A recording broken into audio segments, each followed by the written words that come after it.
once, my ass. I'm only 4. Bonjour, Monsieur Pussycat. Cracking toast, Robert.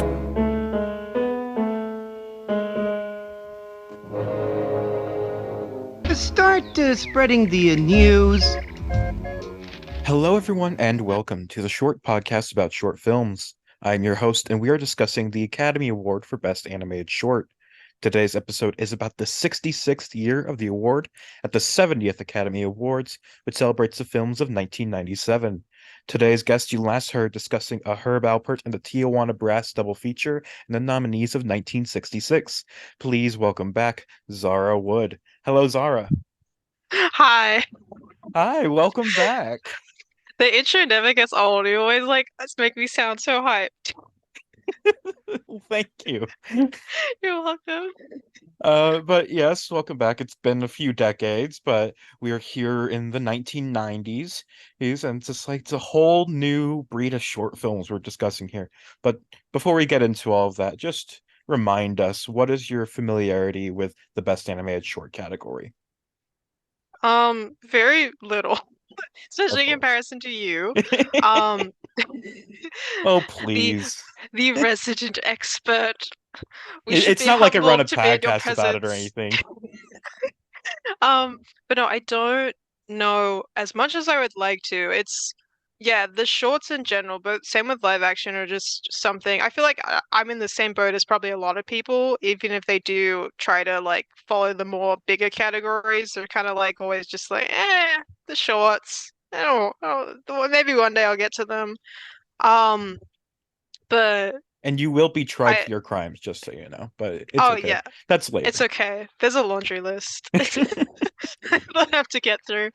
But no, I don't have a lot of knowledge, but I am always excited to have more knowledge. So well, yeah. That makes episodes like this one. It's always fun to get the guests to just experience a few shorts that they might otherwise have never heard of or seen. Were it not for me happening to talk to them and invite them on and just force them to watch these things. But I did pick this episode because I did think that a few of these shorts were going to be stuff that you'd really dig. But our first short today is one that is probably one of the more famous nominees winners in this category. So let's just get into that. Our first nominee and the year's winner is Geri's Game, directed by Jan Pinkava. This is Pinkava's first and only nomination and win, but the third nomination and second win for Pixar, last being nominated for Tin Toy in 1988. When the studio realized they had the resources to make a feature film, Pixar had nearly dropped everything to get it made. While Disney in the 30s kept making their short films to develop more skills before making their feature films, Pixar had not made a single short film since 1989's Knick Knack about a horny snow globe snowman. An 8-year gap while they went to work on Toy Story, with a few resources being put towards making commercials as a way to get a bit of funding. But once Toy Story came out, the first CG animated feature film, they thought, might as well go back to shorts. Might help us develop more techniques, plus who doesn't love a good short film? What the studio really wanted to do with this return to shorts was to try and get a good human character. The technology to do a really good human character was not quite there yet, as seen by Pixar's prior attempts in Tin Toy and Toy Story, and thus we bring in Jan Pinkava. He went to school for computer science, had a fascination to animation when he was young. Of course, he could combine them together to become a CG animator. He was hired by Pixar in 1993, and his whole time there, he was begging to do a short film, but he was instead put on commercials. Again, Toy Story comes out. They want to make people. Jan Pinkava is brought onto the project. He developed a unique and stylized old man figure with pronounced features, and the higher-ups really want to make the skin and the cloth animation of his clothes look really good. Pinkava toyed with a few story ideas, first imagining the character going up and down an elevator, but then eventually finding a story that worked. Then, after a long process that involved redoing how Pixar had previously been animating facial features, contacting and getting rejected by Giorgio Armani to make a suit for their character, and John Lasseter pretending to have a heart attack, they eventually made the short. It eventually screened with A Bug's Life in theaters, the first of their films to screen with a short film. And I'll save more of Pixar's story for their future nominations. But for Pinkava, he did some work on Toy Story 2 and Monsters Inc. But his next big project was supposed to be Ratatouille. Pinkava had developed a story for it and was supposed to direct it, but Pixar had forced him off the project, with Brad Bird taking his place. Pinkava left Pixar shortly after, going next to Leica Studios, working on a film that never got made, and he eventually took his skills over to Google to help them make 360-degree VR short films. He left there in 2019, and that's the end of his story on Wikipedia, but just this year, he became the director of Animation Institute in Germany, which is, of course, a school for animators. Now that we've caught up on Pinkava, let's go back to the short we're here to talk about. Geri's game features an old man playing a game of chess against himself. With every move, he walks back and forth from one side to the table to the other and mimes out the player's reaction and makes his move. Suddenly, it becomes a battle of wits between a chess grandmaster and an old fool in way over his head. Can the underdog somehow win the chess match fairly, or will he have to resort to some other means to snatch victory from the jaws of defeat? Zara, what did you think of Geri's game? Well, I've always stand Geri's game. Like this is the only short that I'd actually seen before this podcast because it's not uncommon. Like most people have seen a lot, especially from like the 90s and the early 2000s. Most people, I would say, especially if you had like the feature films for like different Pixar movies like on DVD, all the time they would put them like in the bonus features, like these older shorts or whatever one might have come out in cinemas with it. So I just was exposed to it through that. Actually, I think I had a DVD that was specifically just collecting like Pixar shorts at one point, hmm like from the 90s, like the late 80s. I had like Tin Toy and Knick Knack on it. Yeah, I they think they up until released a like few box sets or collections. yeah, I think it was up until 2008 that, so I probably would have got it in like 2008 then. I think the last shot was like lifted on that. Anyway, that's Yeah. not the point. But the point is that I had exposure to it and I've always really enjoyed it, but I haven't watched it in like quite a long time. And the thing I was struck the most by is that when I was watching it, I was like, because like as you were saying, like it's a film that was it's very fun and like cute, but it was very clearly made with the intention more in advancing the technology um and the animation skills and techniques for CG because that was so rapidly developing at the time. Um but I was watching it, I was like, this premise, this whole setup, I was like, if this was in live action, this feels like something that I would be sat in a room watching for one of my fine arts classes. Like it feels like a performance art piece in a way. Like which I thought was so funny because it's like especially after hearing your talk about the history behind it, it's like that was so at least to my knowledge, basically said clearly not the intent. Like it was more focused on like I said like you said and I said developing the animation and the technology behind it, but I was watching and I was like, this feels like something that I would have to talk about in a group in class, like if it was in live action. Like it Yeah, feels very like like analyze the meaning performance of it. artist. Yeah, exactly. Like because it's like the same guy and he's like playing a chess piece with himself. And I was thinking about it. I think this isn't so much Jerry's game, but I think commenting on how Jerry's game, like the form of it being animation, is like completely contextualizes the meaning for it in a way that it would just be completely different in live action. Like you could probably, yeah, there probably has been people who've done similar things like just like straight slapstick, um, with that kind of thing in live action. But like I was watching, and I was like, if this was live action, this would probably be taken more seriously. You know what I mean? Yeah, Like like if someone, yeah, people view it as like, oh, it's just a silly little Pixar short about an old man playing game by himself. But it's like if it was like released in a different context, it'd be like, oh, this is actually about how like like the higher class controls all our conflicts, and it's just like even though like we view like a good guy and a bad guy, a winner and a loser, it's like it's all the same people controlling everything, like Disney. Yeah,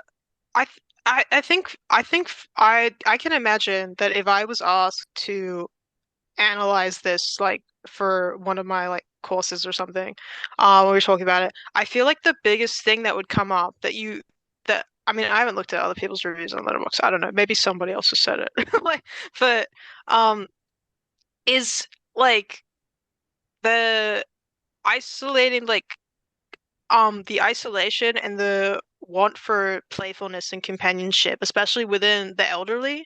Like it's so like obviously we know the reasoning behind this, the intent was just the technology. They just wanted to make one really good like human animated character, Hmm. and that was like the goal.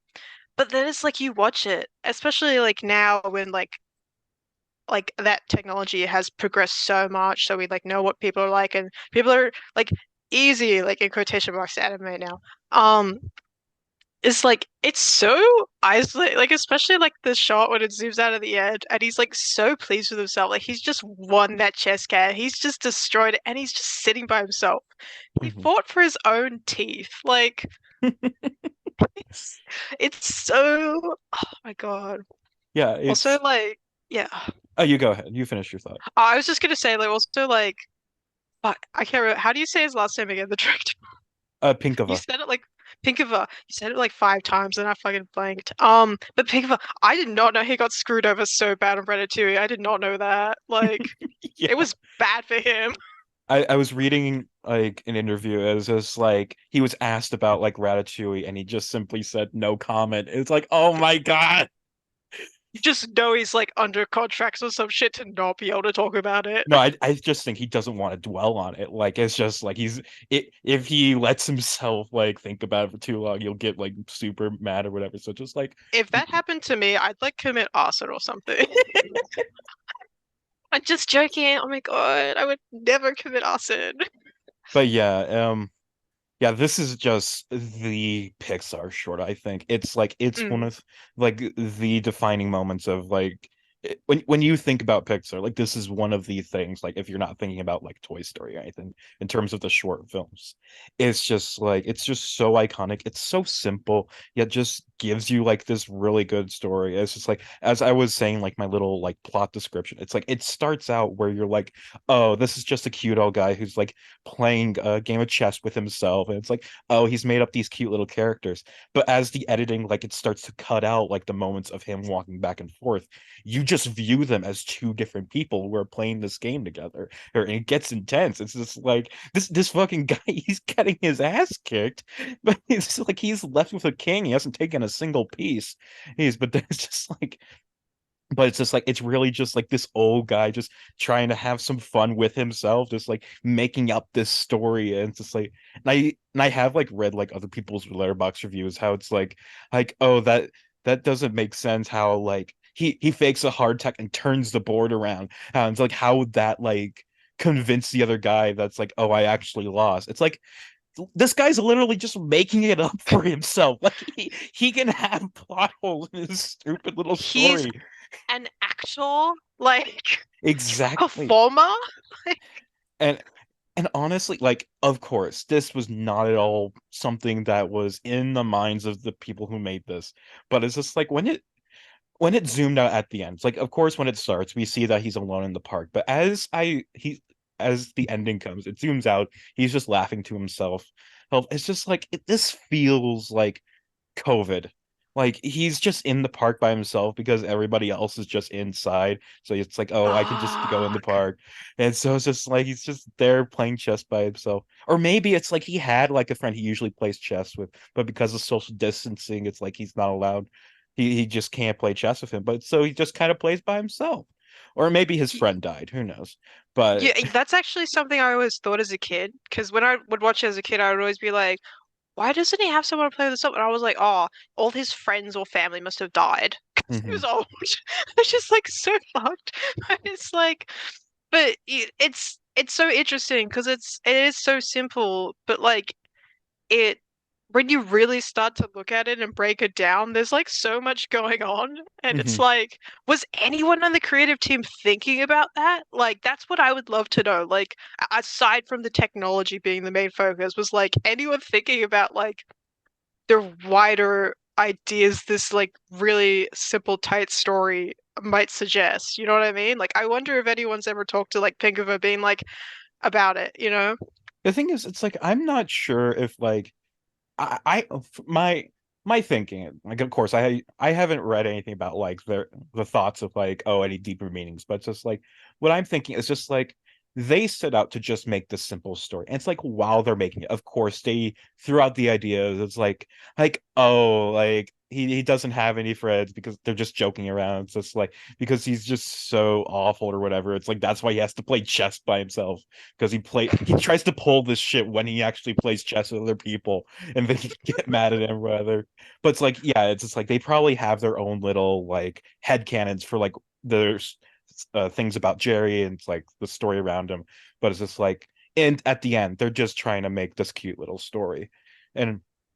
And also something I didn't mention in my little prologue, but I read how like when it came to like just animating the short film after they developed like all the rigs for the characters and whatever, or it's just like it was really kind of like everybody kind of pitched it on a short. Like all these different animators just came in and animated like one shot out of the short and just before like going back to do their own little projects. Like I think like Pete Doctor specifically was mentioned because like he came over just because he was very like interested in what he'd heard about Geri's game and just wanted to come and help out and see what was going on with it. And so he animated just a scene just to see what was going on. And it's just like it's nice to hear stuff like that. It's just like it's a bunch of people who like enjoy animating coming together to make this little short film. It's just like this is what's cool about filmmaking. It's because it's all such a group effort. Oh, and another story I heard. So like when the film won an Oscar or whatever, after that, like every person who worked on the film got to like take home the Oscar for like a weekend or whatever, or because it was like a team effort to them, it wasn't just Pinkova. So like everybody got to like have the Oscar for a little bit as like a thank you for the work they did on the film. Oh, it's just a cute little story. And also, sorry, I have all these stories that I didn't put in my intro that I want to tell. No, But it's cool. I was just gonna say like that's awesome. Like yeah, I would have taken so many selfies with that Oscar if that was me. Like it's just like, it's oh, like it mysteriously went missing when it was my turn to take care of it. I'm it's like I sorry. I was like I don't know what happened to it. Like, oh my God. But Oh, so this film came out in 1997 and it was the same year as Titanic when it won like 11 Oscars. It was also the same year as Good Will Hunting. And Ben Affleck and Matt Damon were the ones who presented the short category. And this is from Pinkova that I like in an interview I read that apparently uh both Matt Damon and Ben Affleck went out of their way to actually watch like all the short films that they were presenting the awards for, and that they were actually rooting for Geri's game to win. And so like when Ben Affleck got to read the name out, he was like super happy because it's like it was his favorite of the five films. And also when in the ceremony, it was like right after supporting actor was announced, where Robin Williams won for Good Will Hunting. And so when Pinkova was walking off stage, he met Robin Williams, and they like played with their Oscars together. It's just like giving little like head bumps or whatever. Or is this there's so many cute little stories around this film. It's just like, yeah, I really like this. low key, if I got to play with my Oscar with Robin Williams, I think I would be probably more cool with Ratatouille fucking not happening for me. It's like I've reached my peak. I don't need this fucking movie about Yeah. a rat. Like if I'm making my Oscars kiss with like one of the best ever celebrities, like okay, that's all I need. Rest in peace, Robin. And King. Yeah. God. God. But yeah, Jerry's game just absolutely iconic. It's the shortest of these five nominees by far. And Yeah, I it's so good. It's just like this is a very worthy winner, though who's to say whether it'll actually top my ranking at the end? We'll find that out. we will find out. Yeah. But still, Absolutely great film. Uh, Fantastic. anything else you'd like to say about this? I don't think so. I feel like I've probably said, yeah, everything. I've probably overanalyzed this more than like 90% of the people who've watched it. I mean, maybe. Yeah. It's like I don't know. I don't know. This is a shade to anybody who has analyzed Joe's game. I'm sorry. honestly, I feel like we were just saying earlier how like you could probably analyze this if you really wanted to. And it's like I Yeah. imagine there's probably somebody who's like hyperfixation is Jerry's game or just like Pixar shorts from this era. I, And so I they've hope like someone's wrote a thesis. yeah.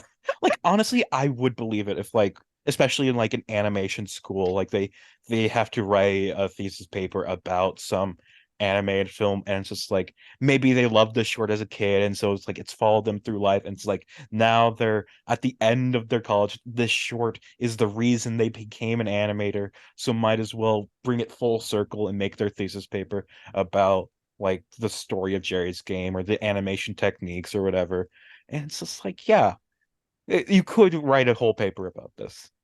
That rocks so hard. I kind of wish and hope that's real now. I'd like to read that person's thesis. Hmm.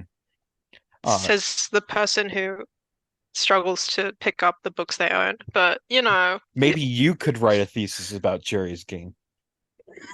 I could if I ever get into any of the film courses. Hmm. You could. But we'll move on to our second nominee, which is Famous Yes. Fred, directed by Joanna Quinn. This is Quinn's first nomination, and I've been discovering that an unexpected side effect of getting closer and closer to the modern day in this category is that more and more of these Oscar nominees are going to have LinkedIn pages.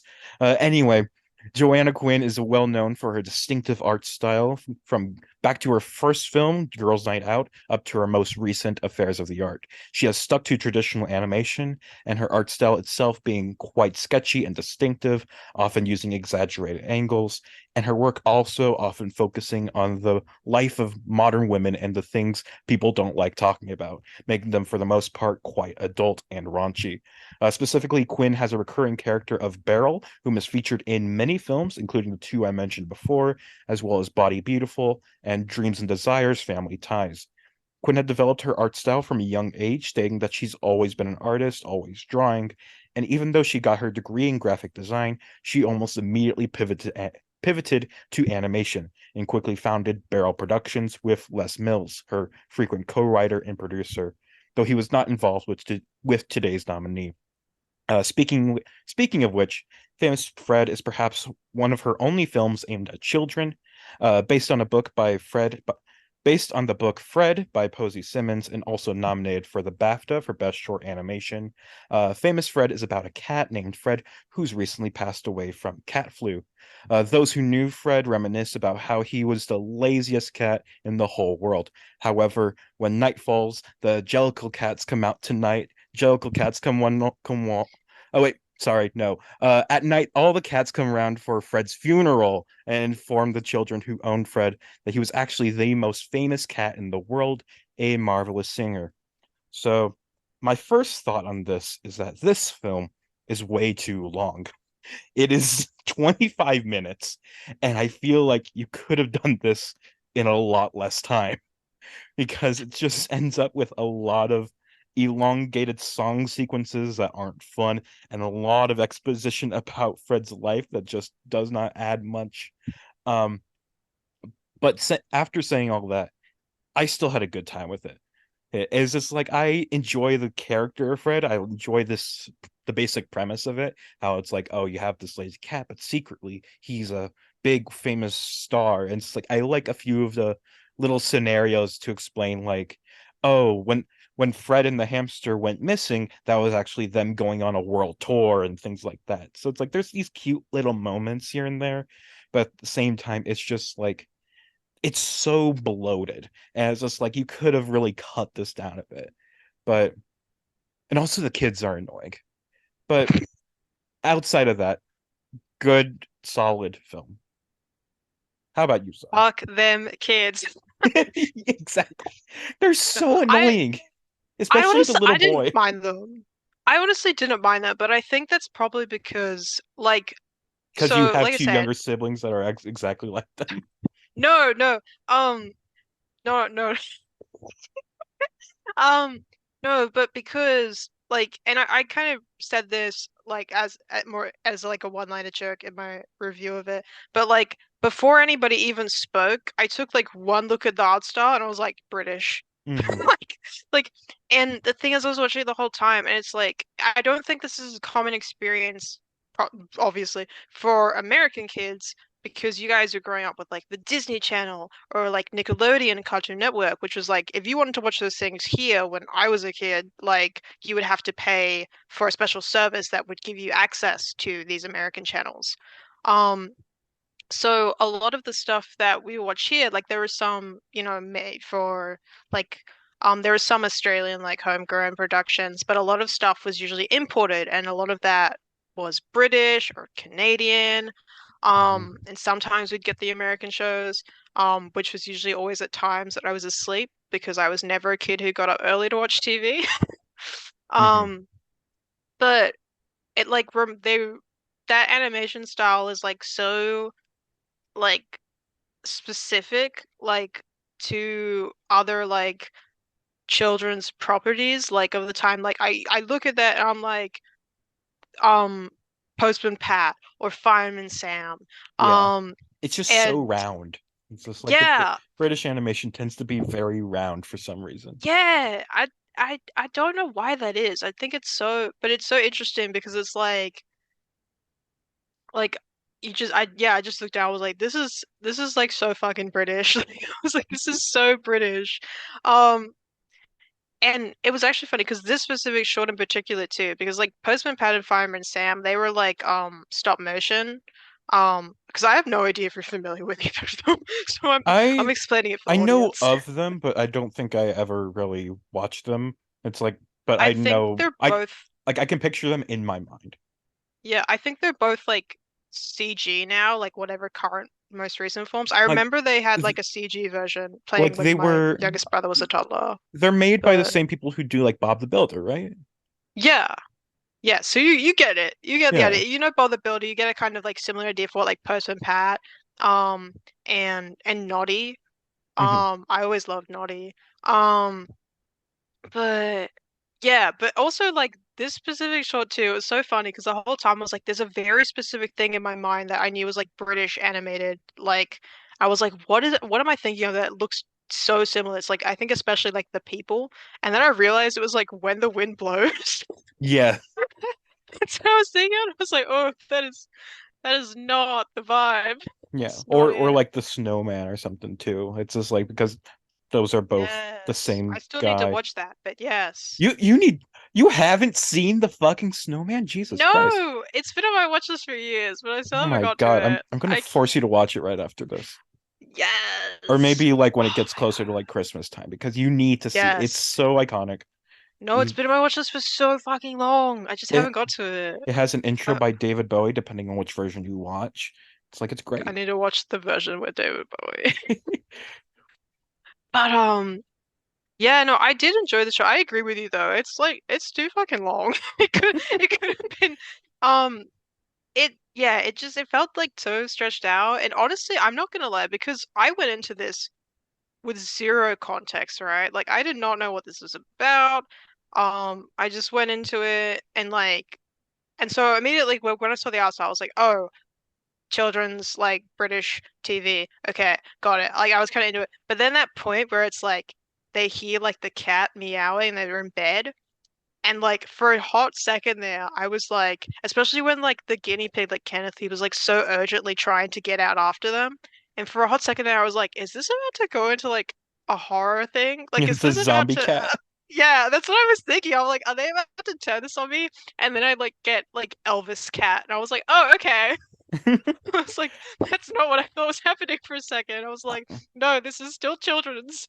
I Children's I wish it animated. was like a zombie cat. It's like That would have been like the so when we sick. get horror nominees, it's almost always great unless it's Mickey Mouse, then it sucks. But other times it's great. Yeah, I full on thought we were gonna get like a Pet Cemetery kind of thing for like that like hot moment like before, and then like I see the cat in clothes, and I'm like, okay, no, it's not happening. Yeah, I'm I just was imagining like fucking Joanna Quinn directing a Pet Cemetery type thing. It's like, oh my God. Oh, I'm it's not familiar with her work at all, so this is like I have no frame of reference for her. Like just hearing your biography, even like a short biography of her work, I'm like, wow, this is like not like that at all either. yeah, it so like I for some reason I just felt like in the mood to watch all her films like and it's just like it's so jarring to like go back and watch all her other films, which are all this very similar art style, a very similar kinds of plots, and it's just like but then we get this film, which is completely different in every way. Hey, from everything else she's done. And it's just like how did this even happen? How did she get this? I don't know, but it's just like it's it's just not a good representation of her work. Although we do get a cameo from Beryl in there, which I did like. It was so fun. It was fun just seeing her there. But but yeah, Joanna Quinn is a great filmmaker. Like her style, it can get a bit oppressive in times when you're watching it because it's just so overwhelmingly British. It's just like it can become overwhelming just listening to all these British characters just talking, and just like you get these very exaggerated close-ups on people where it's just like you like it's just like the very first short film she made, Girls Night Out, involves the characters going to like a strip club or whatever after work. Or as it's like you get these shots of like the male stripper like gyrating around. It's like his bulge comes so close to the quote unquote camera. It's just like, why am I here? I don't You want gotta this. But it's like it's also just a very admirable because it's like it's stuff that like nobody else is making. And it's just like it's very like body positive in terms of her stuff. And it's like it shows people more as they are rather than these hyper stylized depictions of people. And it's really fun to watch.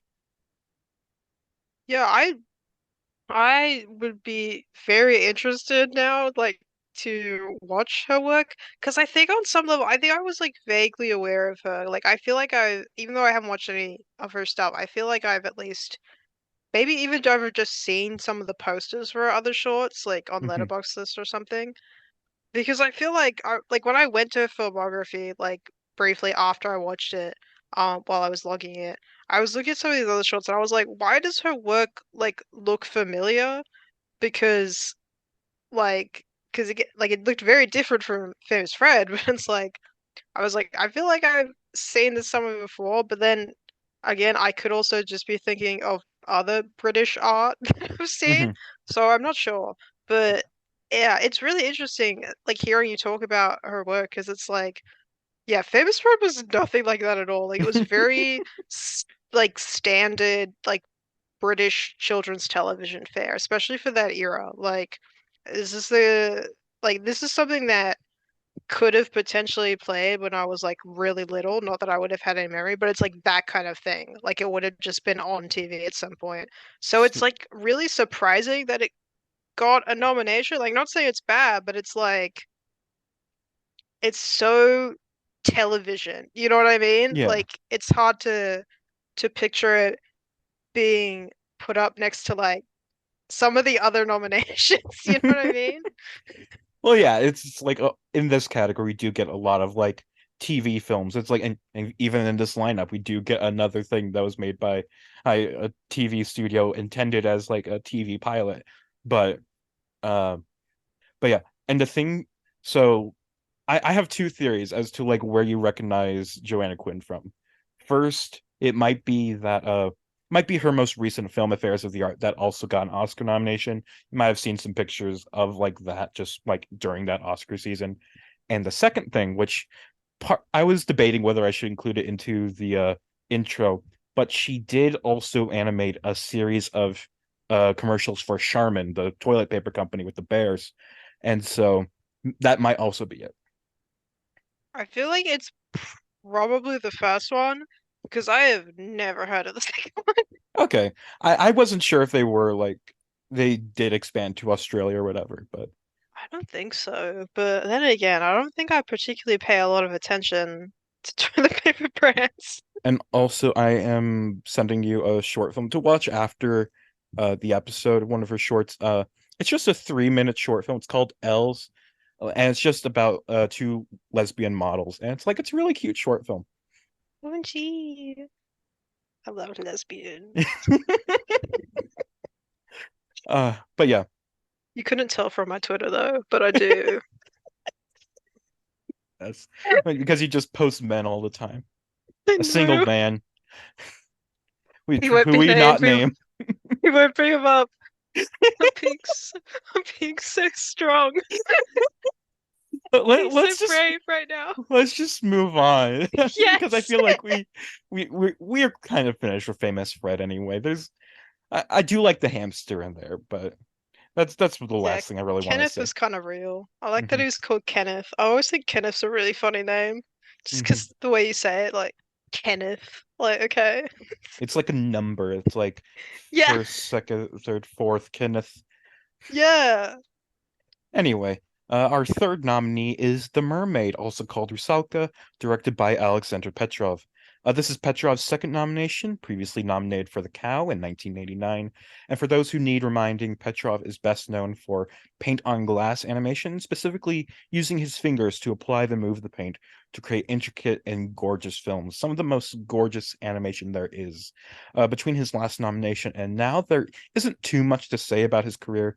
He made another film, The Dream of a Ridiculous Man, but for the most part, Petrov has just been working. And for some reason, it's incredibly hard to find any detailed biographies or interviews with him, despite how prolific he is. And what I do find is just Petrov releases a film, it gets rave reviews and many awards. He makes the next one for a few years, released, rave reviews, many awards, makes another one. So let's just go to today's short, which I do want to comment on. The film is called The Mermaid in English, but that's a sort of improper translation. While a mermaid is an aquatic creature that resembles a woman but is actually a fish, a rusalka is a spirit of a woman who has drowned and died either by suicide or was murdered as the result of a bad relationship. However, both mermaids and rusalki operate in similar fashion, sing sweet songs to lure men and try to drown them, though both creatures also have non-violent variants, with some rusalki merely wanting to be avenged for their death. So keep this on mind as I read this plot description. The short states with a The short starts with a boy finding a woman drowning in an ice floe. He pulls her ashore and tries to get help, but when he returns, she's vanished. He finds her again later, and the two become friends, often playing by the river together. Meanwhile, the boy lives with an old monk who has been dreaming of his past, specifically of a woman he once loved. But once she found out he was marrying someone else, she vanished. One day, the monk visits the boy by the river, and he and the girl meet eyes. Instantly, the girl swims away. The monk tries to warn the boy against seeing her, but once he goes to sleep, the boy is gone, again to the river. Is the boy in mortal danger? Can the monk save him? Will the Rusalka ever find peace? Zara, what did you think of Rusalka? Oh my God. This Ye- short. Yeah. Yeah. It's so gorgeous. Like I've only seen before this I'd watched Petrov's adaptation of The Old Man and the Sea.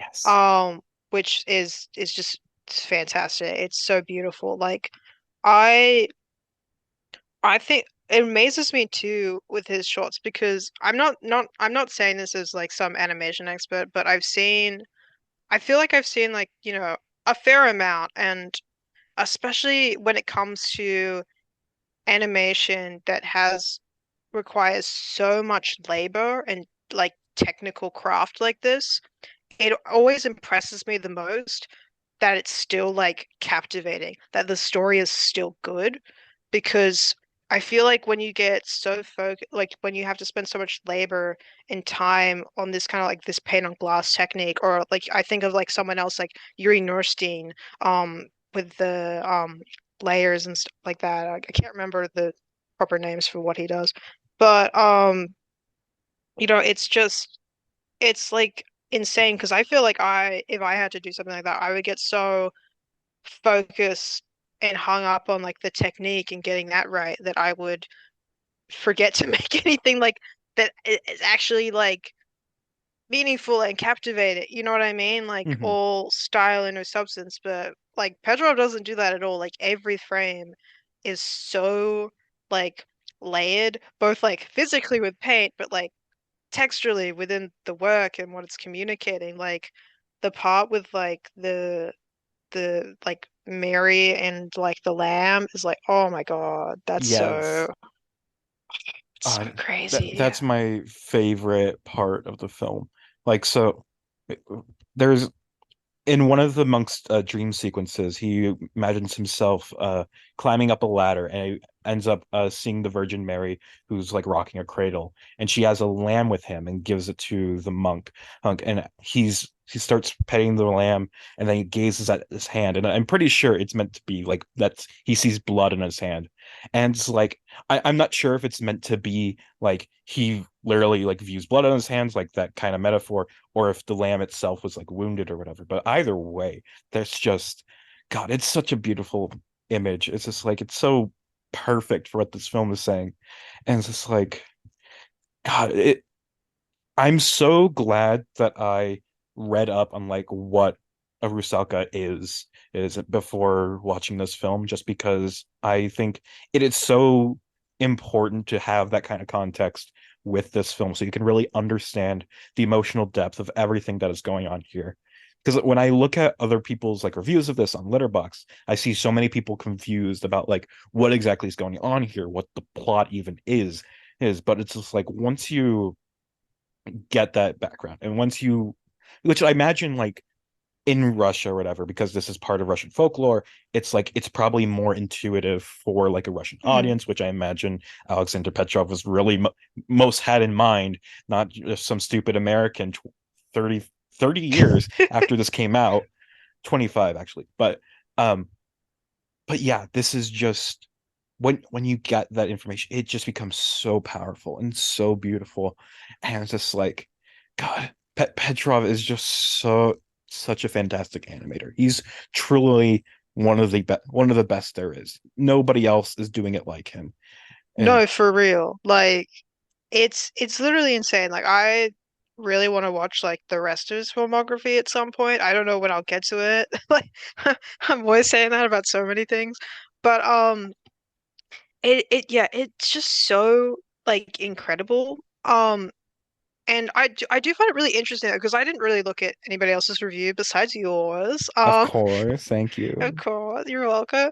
But yeah, I didn't really look at anyone else's reviews, so I find it really interesting that so many people were confused because like I think maybe it's just because I didn't fully have the knowledge on Rusalka and Russian folklore. I vaguely knew of it, but this film was on my radar because I had seen it in lists compiling adaptations of The Little Mermaid, which even back then I knew this was not and was just placed in the list probably because it seemed like a Little Mermaid adaptation. And obviously, fairy tales, folklore, a lot of the time, um, they have region specific stuff, but there's a lot of elements. Like you can look at The Little Mermaid and you can see like the Hans Christian Andersen tale that is like specifically, and you can see elements of the Rusalka, the idea of like a vengeful woman from the water, coming into elements of that.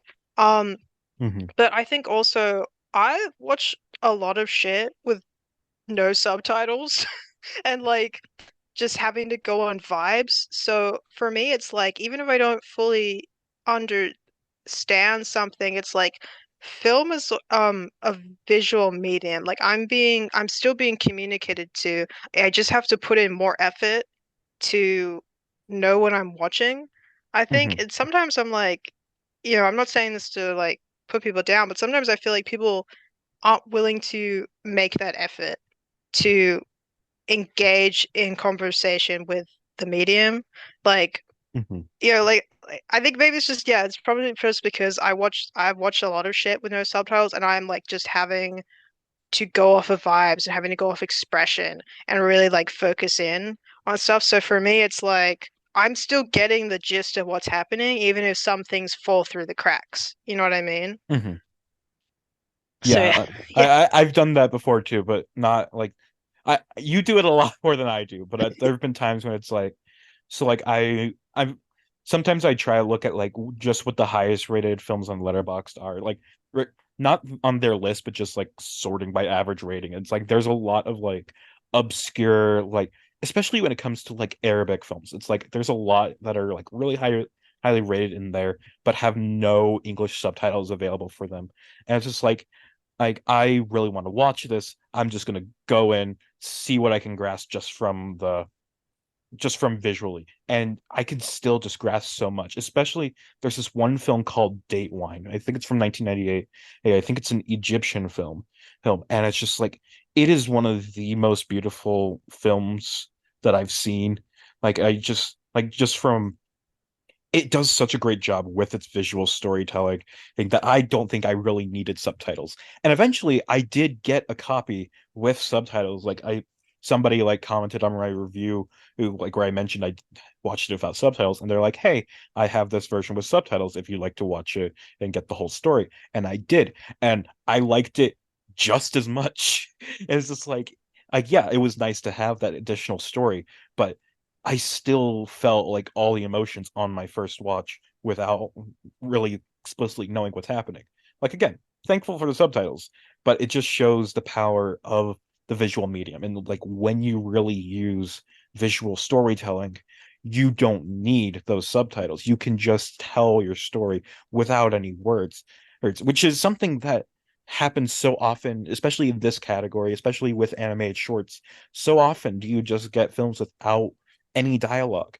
And it's just like, but it's never something that you feel is missing because they create it with that in mind. They use the visual storytelling, they use the visual medium, they use cinema to its fullest extent to bring forth these beautiful, beautiful stories.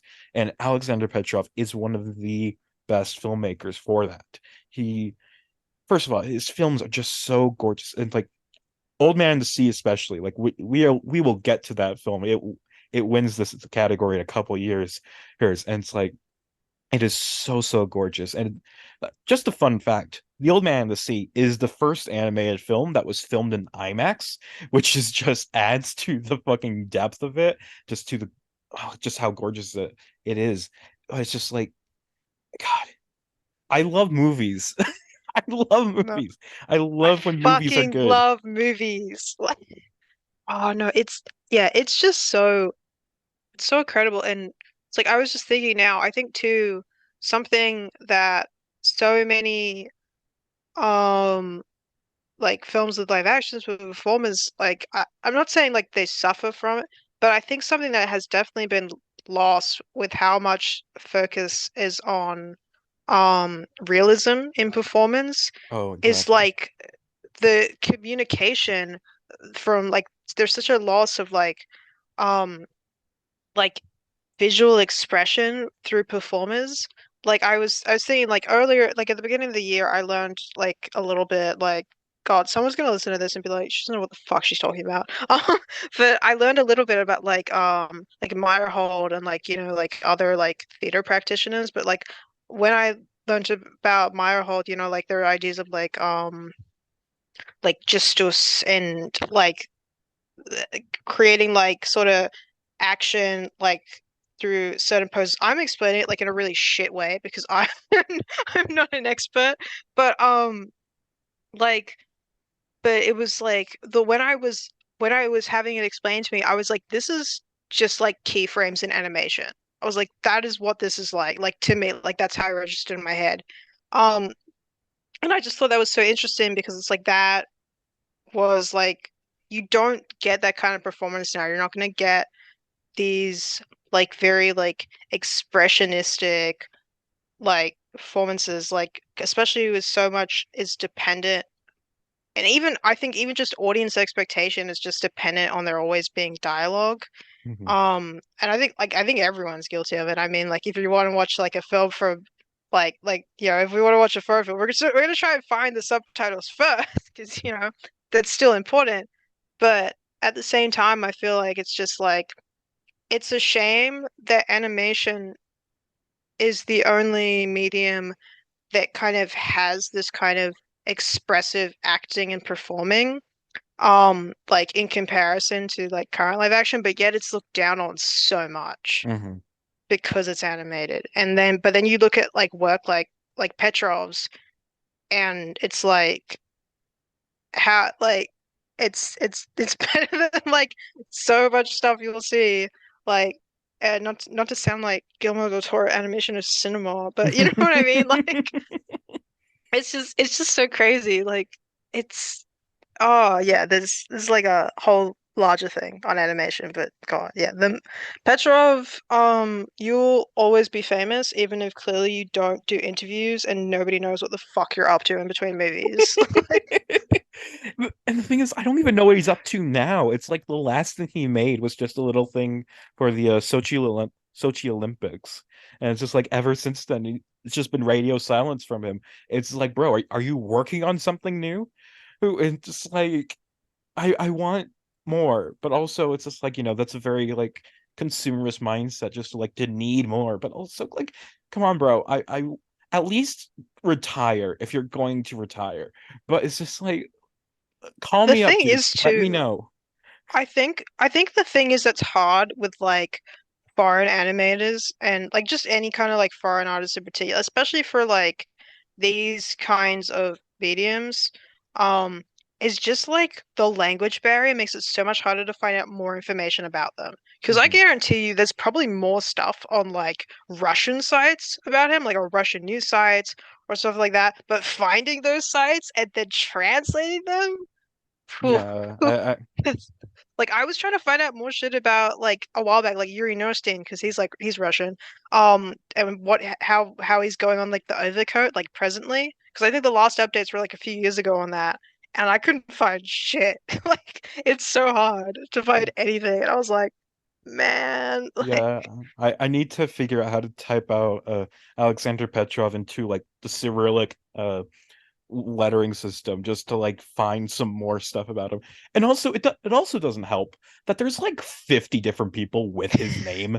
It's like whenever I search him, I have to search Aleksandr Petrov animator, because it's like when I was looking up for interviews, I just typed in Aleksandr Petrov interview, and it's like there's this other guy named Aleksandr Petrov who's apparently like an enemy of the Russian state or whatever, or just like, and there's also like a basketball player, and like there's a yeah, I whole think there's so many people named Alexander I Petrov. think yeah, I think it's unfortunately I think they're both like very common names in Russia, which just seems, or at least fairly common, which is unfortunate. I know Petrov definitely is.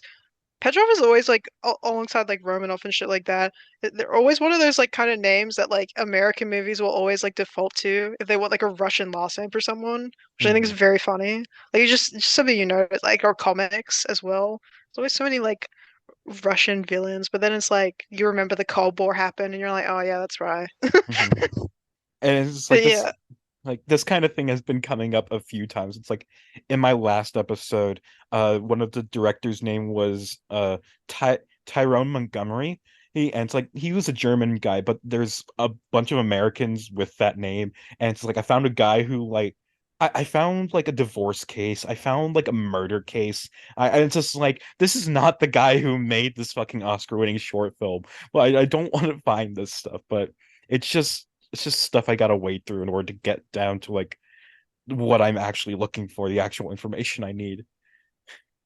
Yeah, no, it is so frustrating, like trying to find like researching anything in general is frustrating. Like I remember like this isn't related to anything animated, but I remember last year when I wrote an essay on Return to Oz for uni and I was trying to find out more stuff on like the specifically the merch produced and holy shit, that was a nightmare to sift through results, especially because it's like trying to research merchandise Hmm. when fucking people just throw up shit on Etsy. Like, oh my God. Oh yeah, Like, and like having to sort through like Wizard of Oz merch versus Return to mm-hmm, Oz merch. mm-hmm. Oh, God. it drove me insane. And there was so much shit I didn't end up putting in that essay because I had a word limit. I was so annoyed. Oh God. God. Fuck word limits. I know. I fucking hate them so much. My fucking worst nightmare. I could just want to say everything that there is to say, and it's like, who cares Yeah, if it's like 5,000 words when the word limit's 1,000? It's just like, just let me say what I let me say my piece. Let me get this I shit off feel my chest. I feel like you should be allowed to like go to your prof and be like, listen, I know this is the word limit, but like argue your case for why you need a longer word limit to be like, listen, I just need this extra part because it'll make or break the whole thing, but I can't fit it in. Honestly, I feel like You with know? some professors you could do that and just like because so often like the professors just want somebody to talk to them, just somebody to be show that they're engaged in the material. Oh, and it's just like if you just show that you're passionate about this class, it's like yeah, they'll let you do whatever the fuck you want. It this is just like the whale. Fucking, I'm oh no. kidding. I don't want to Imagine, get into another whale rant on this podcast. Let's get out of here. just imagining him as one of my uni profs. Okay, okay, let's move on. Let's move on. But before we move on, do you have anything else you'd like to say about Rusalka? Just that it's beautiful and if someone could upload it in higher quality, that would also be really slay. Oh yeah, that happens so often where it's just I like I just know, want there to be a 4K version or whatever, I know, but there like just isn't. someone should like it's not gonna happen because no one's gonna want to fund it because everyone's greedy. Um, but someone needs to like fund like restoring like the prints of these and like just putting them out like a Blu-ray box set, just like all his like his main body of work, you know? That would be Actually, so awesome. I'm gonna look up if there's a box set of his films If there is, because someone needs to buy it and rip it so the rest of us can watch it for free because it's probably expensive and out of print if it exists. it's Because like that's always the case. this happened. This exact same stuff happened with Frederick Bach. It's just like all his films were like uploaded in like 20 and 240p, and it's just like there's no fucking way to like watch this film like but there was like a DVD box set that I bought, which is like, yeah, it's DVD. It's not HD, but it's like it's good enough where it's just It's like still better. it's better quality than the streaming uploads. And plus I can ensure I have the fucking narration I need for it. I can get it with the English dub because I It's there's or with subtitles depending. But even with DVD, if you have like the right softwares and stuff, you can still upscale that to like even just be slightly better. mhm, Like as well, because you're working with like the higher the quality you're working with, the better it is and easier in quotation marks to like produce a higher quality version of it. But like, yeah, it's so frustrating. Like, man, I'm out here watching shit like 140p because that's all there is. Like, mhm. oh Yeah. God. And looking it up, it's like I found a DVD of The Old Man and the Sea, but there's nothing with like any of his other films that I can find, which is unfortunate. But It's so fucked. It makes me always wonder how like these low quality ones get online in the first place because they're clearly not uploaded by him. You know what I mean? yeah, Like, it's like I wonder maybe if I looked up like Russian titles, there'd be like a more local like DVD or whatever of him. It's like that's how they get online. Or honestly, I just don't know. It's just like how does it go from the film print onto into our hearts and minds on YouTube? no, for real. Like that's what I always wonder because like obviously it would have been shown in a cinema at some point, or maybe perhaps on television, like over in Russia or something. But like once that part ends, like of the process, that's always like what I wonder too, like about like just a lot of obscure media in general, especially animation. Like, how does this stuff find its way onto YouTube? Like, because this stuff has to be like, especially like before digital as especially Hmm. because it's like it has to be scanned, it has to be digitized. How is it get where how like I just love for someone to like come forward and be like, this is what I did. Like I think like when I upload shit myself, I usually like explain it briefly. Like when I ripped the Tempest making of doc, I like explained. I was like, yeah, I ripped this from the Blu-ray myself. You're welcome. Like You're it's welcome. fucking yeah, because it Thank fucking me. was yeah, because it wasn't anywhere online. Like, and I searched like, and it was even more like confusing to me because like there were rips of the Blu-ray of the film itself, but just nobody bothered to also rip the making of documentary in like any of the fucking torrents I saw. And I was like, what the fuck, you guys? So I had to wait so long. Anyway, that's a tangent, but it's more just being like, I just love to know how people got a hold of these things, you know what I mean? Hmm. And also like, and it's so nice too because they make them publicly available. So clearly these people want everyone else to be able to see them, but it's just like, how did you get a hold of it, you know? Hmm. Well, sometimes Anyway, it's like it has to be a secret because they're technically not allowed to be putting it online. So it's just like they revealed how they got it or reveal who they were. And if they revealed who they were, they'd get fired from their very cool job that's like in the film archive or whatever. I always forget that's like illegal. My ass is like You not wouldn't download caring. a car, Zara. Maybe I would. Okay, let's Oh move god. on. We Let's clearly said our go. piece. Oh, Yeah. I was gonna go into like the ending of this film, but it's just like I feel I like feel that's like something you just people gotta should experience it. exactly. Yeah. I was just like you just gotta experience the ending for yourself. It's okay. Anyway, our fourth nominee is The Old Lady and the Pigeons, directed by Sylvia and Chomet. And side note, uh, at the Academy Awards, when Matt Damon said the shit out of the French title of this film, he was like he said it perfectly, and like Ben Affleck looked at him and was like, "Damn." You have to send me the clip of them now, because now I need to hear it. Like, I need to hear that pronunciation. And it's also the funny thing about it is like when I tried to just find the clip because like the Academy Awards usually uploads like all the different categories, but for this year specifically they just didn't upload the short categories to their YouTube page, so I had to find a rip of like the whole ceremony, and even then I found one thing that was like the ceremony with all like the minor categories cut out, so it was just like the major stuff, and it's like rude. That's not what I'm looking for. And then I found one that was like a partial upload where it was just like the first half of the ceremony, but it included the category I wanted. So I'll try to send you that like that clip. Anyway, Man, 1997 is beating your ass for research this year. I just end up saying so much, and we haven't even gotten to like my longest paragraph. Well, Oh my second god. longest. Jerry's game was pretty long, but I have another one that's pretty substantial too. I'm here Anyway, for it.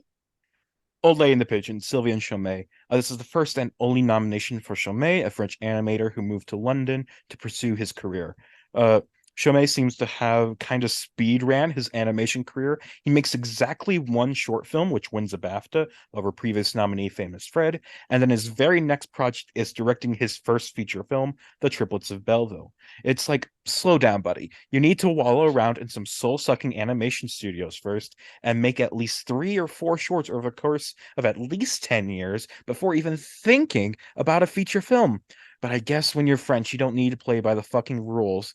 But in any case, Chomet would make another feature film, The Illusionist, based on an unproduced Jacques Tati script, which is also where Chomet draws inspiration for this short too. The Old Lady in the Position, The Old Lady and the Pigeons is about a gendarme, a French policeman who is starving.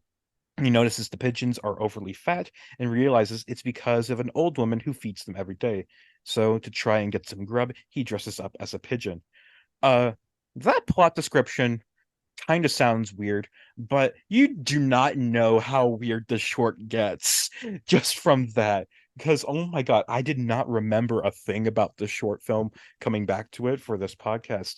And it's just like, first off, the whole premise of like the guy dresses up as a pigeon to confuse this old lady into feeding him, but it's just like he just makes a pigeon head and walks into her house wearing a full suit and like a hat and everything, but just a pigeon head, and just like bursts in, knocks over her fucking tea set, and just eats her fucking food. It's just like Jesus Christ, cops are fucking awful. But then it's just like he gets fatter and fatter, just like the pigeons, and then it's just like I think he even starts like befriending the pigeons, or like at least they become obsessed with him, and then it's just like, but then by the end, I'm going to spoil the ending for this one because I don't care. It's weird as hell. I want to talk about it. Uh, so by the time we get to like the end of the short film, he is super fat. He is he is just so fat, and then it's like Christmas Eve. It's your birthday. Hey, and it's just like, and so it's like she gives him his cake and goes off in the kitchen. And for some reason, he decides to follow her to look at where she's gone off. And he finds that she's been feeding another guy who's dressed as a cat. And it's like I think he realizes that she feeds these people to fatten them up and kill them so that she can eat them. And it's just like the guy tries to fucking get out of there, but she's locked the door already. Yeah, and she like gets these like hedge clippers to cut his head off so she can cook him. And it's like he tries to show her that he's a he's a person and not a pigeon. Though either she doesn't care or doesn't realize what's going on. I think she just doesn't care. I think she's known the whole fucking time exactly what his deal is. Isn't just like, yeah, I'm gonna eat you. Okay. I'm gonna fatten you up and eat you, just like Hansel and Gretel. But anyway, then he fucking ends up like jumping out the window and crashing to the ground, and like he survives because of his pigeon head, I imagine. But I think at the end of it, it's just like he ends up just like living as a pigeon. Like he picks the ground for like the loose popcorn that the very annoying American tourists drop or whatever, and it's just like, what the fuck? Just what the fuck? Like I enjoyed it. I had fun, but just like what the fuck is going on here? What are we doing here? What do you think, Zara? First of all, French people moment. Oh, French like, people moment. like, This is a yeah, solidified French moment. I did not know what I was going in for. Like, honestly, like, just saw the title, I looked it up, I put it on. Like, I didn't bother to even read the plot description. So I genuinely went in no context. Like, just based on the title, my mind went kind of thought that it would just be something like cute and like sweet or like a bit silly or like children's oriented. Like think like the old lady who swallowed a fly or something like that. You know what I mean? Hmm. Like and then like it started, I was like, um, okay, like what's going on here? It was yeah, it's so like odd and it's so funny because it's like the cop is the protagonist and obviously like he's kind of like clearly meant to represent some kind of like lower working class who has to go like to these upper echelons and these great lengths and like to like feed himself, but at the same time it's like he's a cop. Like, am I supposed to feel bad for this guy? Like, because I don't. Like, he kind of asked for it. He's being a cunt. Like, Like I do kind of wonder if like maybe like the cop culture in France is a bit different. Like maybe they are like a bit like not as overwhelmingly funded as they are in like the US or whatever. But still, he's a cop. He's a piece of shit. I don't know, nor can I speak to that, but it's just like, from my Australian perspective, um, I, yeah, I'm just like, nah, fuck this guy. Like, there's no way you're fucking just eating sardines. Like, get fucked. Um, but no, it is so incredibly bizarre. Like, I constantly didn't know what direction it was going. Like, at one point, I thought that he would like, at one point, because it's very clear, it's very like absurdist. Um, like once I realized like that it was absurdist, I was like, okay, but I was like, but what are they going to do? Like at one point, I thought it was going to end with him literally becoming a pigeon, like just this full on like, which like he does like clearly like mentally, but I thought like it would be a straight up like physical transformation, or at least like suggest like Oh yeah, like zero difference. the head is like stuck on him forever. Yeah, like I thought something like that would happen, or like especially when like he goes out the window. I was like, and it made it seem like he was genuinely like flying for a second. I was like, okay, is this gonna go like with him actually fully becoming the pigeon now? Like, is there no distinction here anymore? Like, and then he just fucking face plants, Hmm. dies.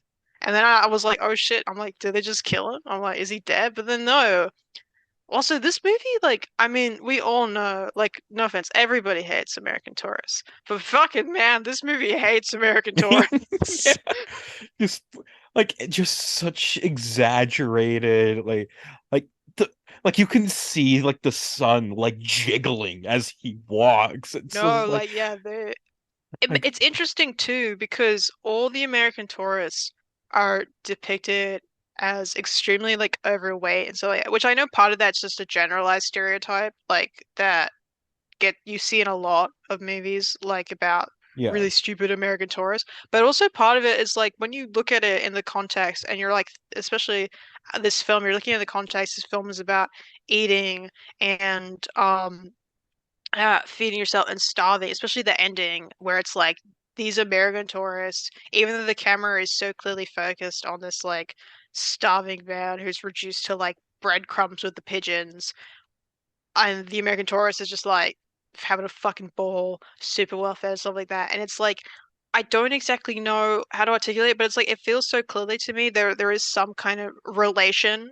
between that is informing the work, but I just don't know what it is. Like I can't grasp it. You know what I mean? Yeah, like I was definitely trying to figure out like what exactly that was supposed to like be about. Like why include the American tourists there? Or like how does it inform the plot? Because it could just be about like the fucking hungry ass police guy, the gendarme. And it's just like, and then he sees the old woman. It's like the whole plot of the story. He like maybe it's just meant to be a little framing device, but also it's just like Yeah. you compare the American tourists to like the fat pigeons as just like there's clearly something about like the overfed and underfed as just like what I just don't I can't figure out what exactly it wants to say outside of aren't Americans annoying? I fucking hate Americans. Yeah, no, because it's like if it was just the only the opening they were tourists for, then I would be like, I'd probably just like be like, oh, this is like kind of set dressing. You know what I mean? Mhm. Like, like I probably would still have some kind of significance, but I probably wouldn't focus in on it much if it wasn't for how significant it is, like repeating that same opening, like in the ending. And it's like, what kind of like cultural relations is this expressing like between like French and American? Like is like is are the Americans being like propped up as the like um of fed bourgeois who are like like is this about like kind of like yeah, you know what I mean? Like Yeah. it's hard to figure out. Like there's a lot going on in the show, especially too because it's like, you know, the sequences he's getting fatter and fatter, and then the pigeon that he stole from is like you can see like at one point like the pigeon's ribs are more exposed, and then that pigeon is literally dead and Hmm. like being eaten at by cockroaches, and it's like there's clearly like discussions of class happening, and then you like I said, then again like we've been talking about, like you bring in like the Americans and they're central in the narrative, but it's just like I just can't figure I can't like figure out how it all comes together. Like I'm trying to analyze it. Maybe if I said it more I would, but yeah, I don't know. Like it's fucking weird. Yeah, this is definitely something we could like rewatch and like try to really unpack.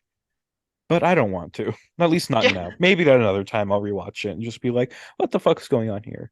Oh, Maybe and you should do like a special episode where we revisit like you revisit all the ones that all your guests are like really fucking baffled by. And you're like, yeah, we should talk about this more.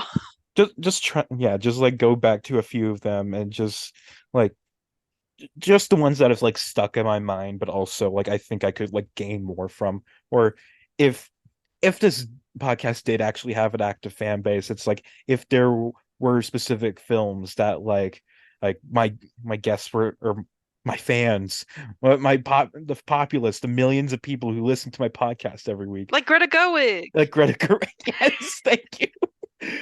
Greta Gerwig. It's like she's just yelling at me about how I didn't give the old lady and the pigeons the respect it deserves, and it's just like, yeah, just find a few of those that's like maybe there's some Canadians out there who like I disrespected a certain NFB short or whatever, or it's just like or Mickey Mouse fans who really love Runaway Brain. Hey, it's just like I'll revisit them, just be like, hey, let's give these another shot. Let's see if there's more to them than met my eye. And most of the time it'll be no. But I think this one there is more I could like really grab out of it. I also want to bring up the one like dream sequence in the film, like after he first sees the old lady who's feeding the pigeons. It's like she he like one like what he dreams is like he's like spying on the old woman and she motions him over and like she puts like this like roast ham or roast pig on the ground for him to eat, and like he starts eating it, but then there's these humanoid pigeons and that are like judging him or whatever, and then they like peck at him and like rip out his guts or whatever, or and then he wakes up, and so like he's clearly motioning to his stomach, like as if like he felt it, like felt them pecking him out. uh so it's like that's a weird moment. What that, Yeah. It's like it makes me think like there's a clear kind of like hierarchy thing going on that this film is commenting on, and like class and stuff like that, because this is like a cop, like he's technically in a position of authority and power, but he's feeling like disenfranchised and clearly in a state of poverty, and like he's kind of like looking at these pigeons as as though they're in like a better position than he is. And Mhm. then he has this dream that kind of like flips the hierarchy on him. Like he is the pigeon, and it's like it also clearly seems like the dream is what inspires him to do the rest of to make this fucking insane pigeon suit, which like at first I thought, like when I first saw the like pigeon being plucked, at first I thought like, oh, he's gonna eat the pigeons. Like that's what he's gonna do. He's gonna start eating the pigeons. But then no, he doesn't start eating the pigeons. Mhm. He fucking becomes a pigeon. And it's like it's so weird because it's like he clearly it's like he is ex ex exploiting like it, it's really weird to say because it's like if the pigeons are say like the lowest class, the working class, and this man of authority is like seeing them as being better off, so he tries to go in and basically like steal their resources and stuff like that, and then it backfires on him because he realizes there's someone that's still in a higher position than him that wants to use him and his resource, and it's like this kind of it's so fucking weird. I can't fully figure it out. It's so weird, but there's like clearly there's so much going on, and it's all very intentional. But I'm like, I just don't know in what ways it's intention, like what ways it's trying to communicate, and it's frustrating me now. But it's like the circle of life, you know? It's just like the old ladies feed the pigeons, and then the old ladies eat the pigeons, and I don't know. And the old lady swallowed a fly. Old lady swallowed a guy. I don't know why she swallowed the guy. Yeah, and especially too, as well, like you think about how the other reveal is that the the maid that he always is constantly greeting on the stairs is like the cat is like pretending to be a cat to get things from her as well. Oh, that So was it's her. like That was getting. that's what that's what I thought it was. It looked like her. I didn't Um, realize it. I thought it was just a random guy. I no, that makes sense that it's like the person he sees on the stairs. Yeah, but like she's also like in a lower position. Like then there's clearly probably like at least well off, if not wealthy old lady who's at like the very top of this building that like he has to go all the way up from the path from his job to and stuff like that. And like there's all like I said, it's clearly playing with like class in some way, and like the French have a very long and storied history of things relating to class struggle. Oh, and she Like tries to cut off his head. yeah. Like this there's so like I said, there's so much clearly going on here, but I can't fucking get it all, and it's like maybe I'm just fucking stupid. I don't know. But there's there's stuff that's being communicated in the show, and it's very interesting, and it's like maybe in like 3 years if I remember I'll revisit it. Maybe someday we will reunite. It's just like we will come together, just be like, what the fuck is going on in the old lady and the pigeon? We'll, like analyze it frame by frame, like the fucking Zapruder film. And it's just like we'll just be like, what the fuck is going on here? And we will Yeah, and find out once and for all. we have to do the cold open like the same as that one video. It's like, what is going on in the House of Commons? Like, oh, what a short. What a short. I did Yeah, I did think not that's know a it was good going to be place that to long. end off on. But yeah, we still have one more nominee to talk about. We've been going on for nearly like an hour and a half, but we still have one more. Our Let's fifth and go. final nominee, which is Redux Riding Hood, directed by Steve Moore. This is the first and only nomination for Moore, and the 44th nomination for Disney. Moore started out as a freelance animator for a variety of projects too long to name, but got to Disney first as a storyboarder on a lot of theme park rides, including Alien Encounter, It's Tough to Be a Bug, and Cranium Command. From there, he was promoted to director, first doing the Timon and Pumbaa short Stand By Me, and then after that was given a new project. Redux Riding Hood was originally meant to be the first in a series of new takes on fairy tales, turning them on their head or looking at them from different perspectives, but it just ended up being shelved. Moore himself has a good blog post detailing the production, starting it off with him being given the script by Dan O'Shannon and told he has free reign. Uh, Moore immediately wants to make something unlike any other animated film around, deliberately finding people who don't work in animation and barring them from watching any animation while working in order to preserve its unique, janky style and complete with a jazz score.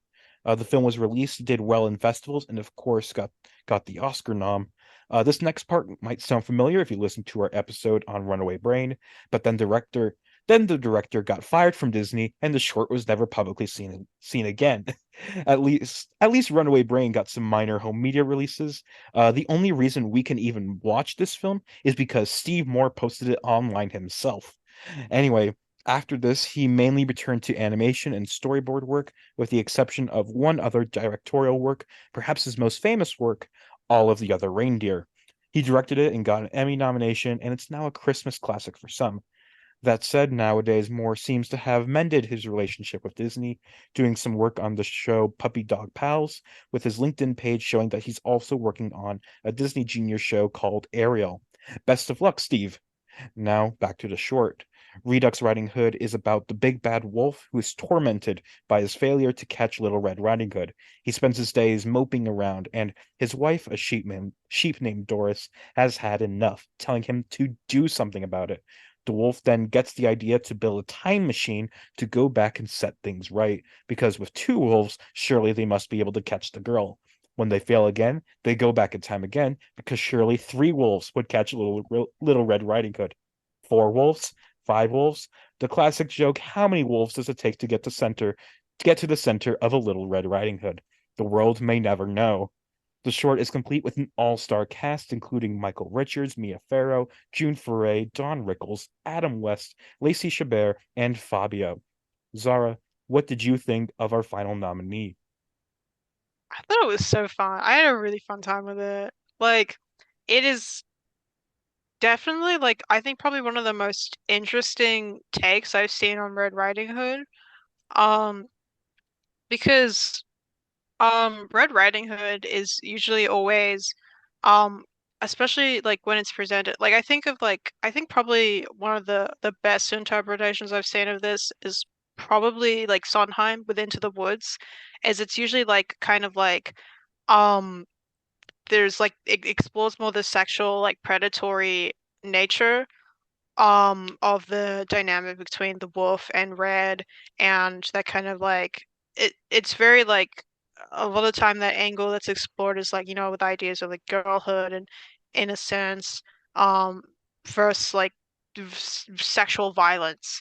Um but this does not do that at It's a all. very different idea. Yeah, it's what I'm saying. So like it's honestly like refreshing. I can't say like it's um my favorite version ever, but then again, I've never been super into Red Riding Hood. It's never been one of my favorite fairy tales or anything. But it is so interesting how not only do they flip the narrative, because a lot of the time like the easy route would be, you know, say like to do it from like the perspective of the killer, you know what I mean, like horror movie kind of style, like if you did it from the perspective of the wolf, but instead like they've just kind of like situated it in like this sort of sitcom like reality. Like it Yeah. reminds me of like, you know, like The Witch or I Dream of Jeannie, or like those kind of like dynamics of like husband and wife and stuff like that, and just the goofy hijinks of it all, and but especially like in how focusing on failure and not allowing yourself to improve or move on like inhibits you ultimately and like makes things worse. Which is like it's not ever something I would have thought to do with Red Riding Hood, nor do I think most people would. So it's like it's really clever. Um, I also had a really bad, unrelated thought completely to that.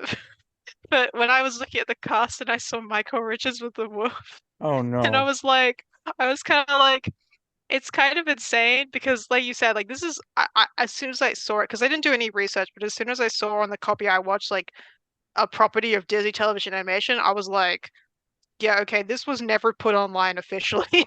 So I was like, this clearly has was hard to find at some point. And I just like I had this thought in my head when I saw Mike Richards. I was like, it's crazy to think that that one incident with him was easier to find on the internet than this short was at some point.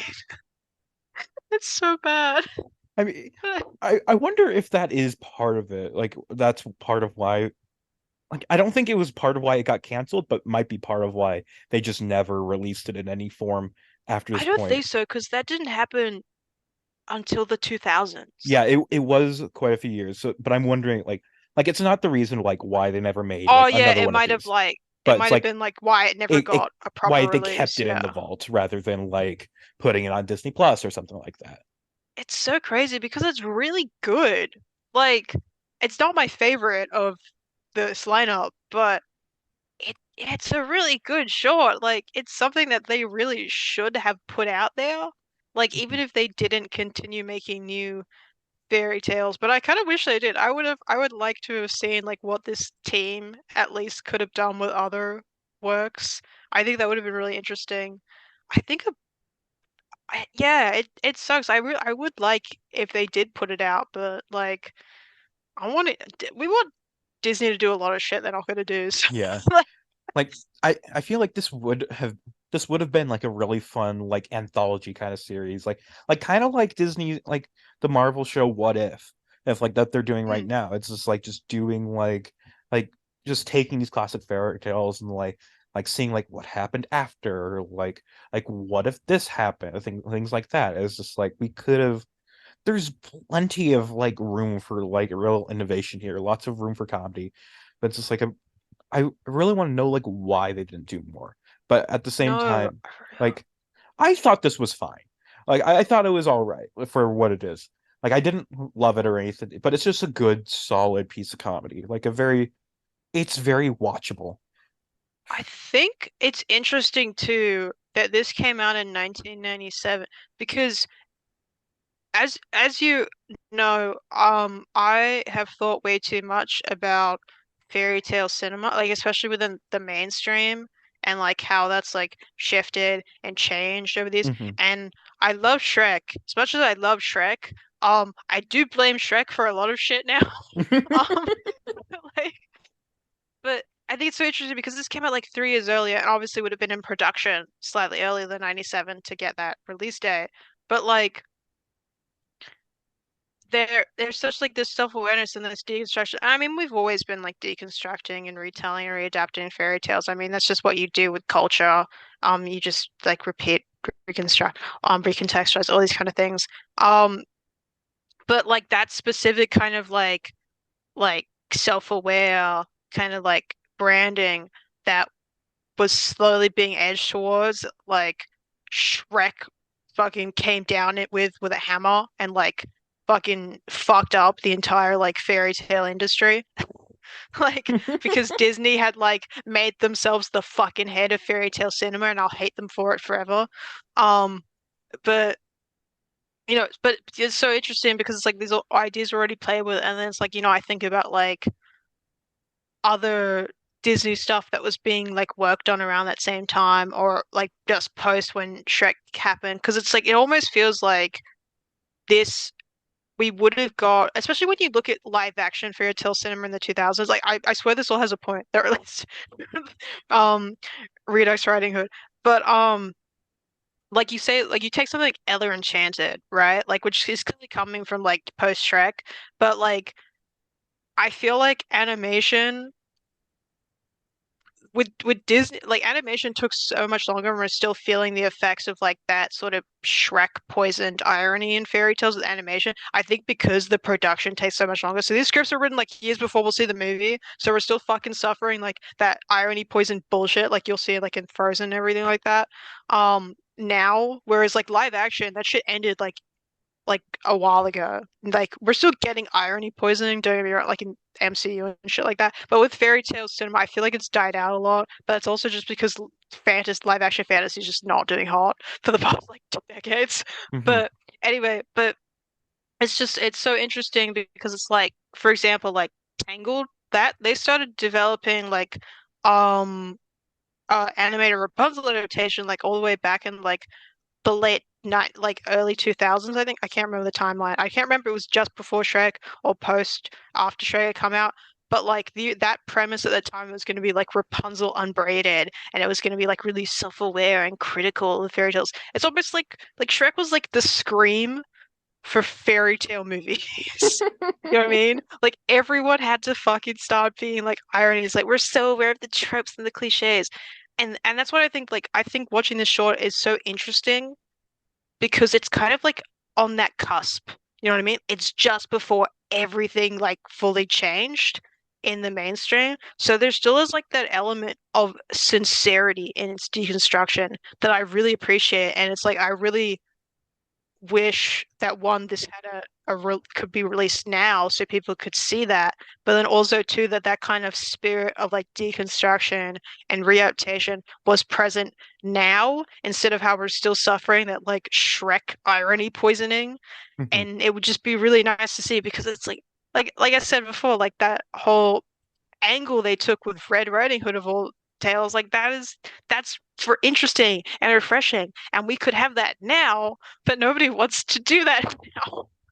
It's What so frustrating. what I'm wondering is that if they had made this like a few years closer to Shrek, like they made this in the year 2000, and like after Shrek blew up, would they have made this series to try and like capitalize on that kind of like oh, making fun of fairy tales is big now. Like let's go forward with this series that's meant to be like doing these alternate take on fairy tales. It's like I wonder I if we would have gotten that.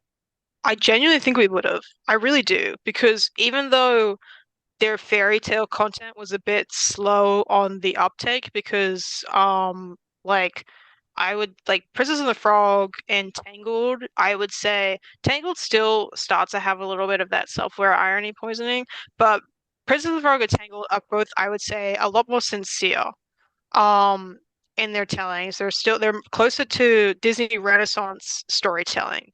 Um Whereas like Frozen onwards, like you're fucked. The sincerity, who's that? Um, but like so, but but you look at Disney's wider releases like as a whole, like especially when they pivot towards CG, I definitely think they would have if they had started this production like around the same time or after Shrek. I do think they would have gone ahead with it and capitalized on it because like it was what was making money, being like irony poison pop culture reference. Like I don't think it would have probably been this like let's like a hypothetical is Redux Riding Hood was produced exactly as it is, but I reckon the rest of the series probably wouldn't have been the exact same. I still think it'd probably be more at the very least pop culture-y. Hmm. Um Like add a few more but pop culture references into there. yeah, for sure. And they probably would have still continued to get stacked casts, I reckon. That again, you've met your review said this, but it's crazy how like stacked Acasis is. Like, what is Mia Farrow doing here? Like, Yeah, it's just why like is she here? it's it's just so weird. Like they have Adam West in like this nothing role. Oh, it's just Yeah. like what Also, this is how I realized that Fabio is like a real person. you didn't know he was a real person? No, I've never actually like seen him. Like I've heard him mentioned in movies and stuff. I think I just thought he was kind of like probably like I think I thought he was like a character or something from some show or movie I never watched, and he just kind of became like this like sort of pop culture touchstone. You know what I mean? Like people be like, "Oh, Fabio," and it's like he's like an idea, a stand-in for an idea. But I didn't Hmm. know he was actually like a real guy. Yeah, he's So like that was funny. he's like a famous model. It's just like he just he just became like a person who's just like famous. He's just there to be famous. It's It's like just like a it's male Kardashian. and it's like he's also like the stereotypical idea of like the guy on the cover of like all those like mass-produced like romance novels or Yeah, whatever. that's exactly what I thought he Like was. the Because yeah, open that's what I shirt was thinking pirate of. guy. It's just like hair blowing Yes. in the breeze. Like that's him. That's literally him. Yeah. That yeah, I just thought that like Fabio was just like representative of that idea and not that he was actually like a real fucking guy. He's Yeah. probably still alive. Like he's probably not dead. Yeah, he's only 64. Only 64. No way. Hmm. Yep. It's just like That's crazy. and every time Fabio comes up, I just always think about the time that he rode on like a roller coaster for like its opening day, and then while on the roller coaster, like a bird hit his face, and he killed it, or like because like him colliding with the bird like killed the bird, or it's like it there's like video of him like coming into the roller coaster station. There's just blood all over his face, partially from the bird, partially because it broke his nose. And so it's just like a fucking crazy ass story. I'm looking at pictures of him now, and it's like if he just cut his hair, he would look like one of 20 average guys I see on my commute at Central. Like, I thought you were going to say a different name there. Anyway, no, no, I don't know what you want to say. What you want me to no, say? I wasn't expecting you to say anything. But yeah, it's just but I do like Fabio in the short. He plays the huntsman. He just goes, oh, it's, like, it's just like there's like in the time travel like montage near the end. It's like it shows all these different attempts, and one of them has like the huntsman as in Yeah, Grandma's place. As and it's like, what long hair you have, Grandma? Better to hair you with, my dear. It's just like that cracked me up. it's even funny too, because like, why is like, fuck, I think yeah, Lacey Chabert or whatever her name Chabert. is, like Chabert.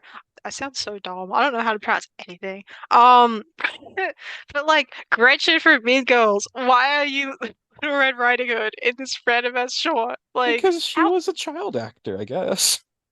I know, but it's so weird because it's like I don't know her as a child actor. Like I've never seen her in anything as a child. But like I know her as like Gretchen for Mean Girls, and I think now she does like Hallmark movies or something. Yeah, like she was in the Bette Midler version of Gypsy playing Baby June. She was in Anastasia, the uh the fucking movie, the animated movie. She was the singing voice of young Anastasia.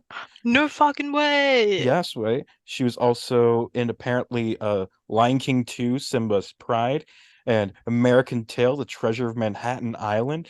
She was a child actor. A lot of voice work apparently. But also That's she crazy. somehow got Mean Girls and also Daddy Daycare. She deserved Mean Girls though. Like Oh yeah, she slayed. Fetch. Like I'm sorry, but she She did was make it so happen. fetch. She was. She did make it happen for real. Like I I'm just scrolling through her career, and she was apparently in something called the American Poop Movie, which what? I don't know what that is, but I want to. It looks awful. And Sounds awful. yeah, it definitely does. Oh God, just scroll. Does it She smell awful too? she's in so many awful looking movies. She's in all of those Christmas movies with the red and green hetero couple. Well, it's just like that's all she's been doing for like the past decade. Just all these different Christmas movies. Jesus Christ. Low key, artistically, like if I was an actor, I think artistically, like I would want to kill myself if that was my output. But financially, as an actor, oh, that look all those red and green hetero couples look pretty good. You know what I mean? Hmm. Like she's got to be making good money, like good steady income if she keeps doing that bullshit, like for real. Yep. Like It's like her and Man. like Alison Sweeney, it seems, are in like this series called The Wedding Veil, just in so many of these fucking movies. It's insane. It's like she's in these movies. A Merry Scottish Christmas, Haul Out the Holly, Christmas at Castle Hart, or fucking Christmas Waltz, Time for Us to Come Home for Christmas. This fucking crossword mysteries franchise, Winterfest, Winter in Vale, Christmas in Rome, um, Pride, Prejudice, and Mistletoe.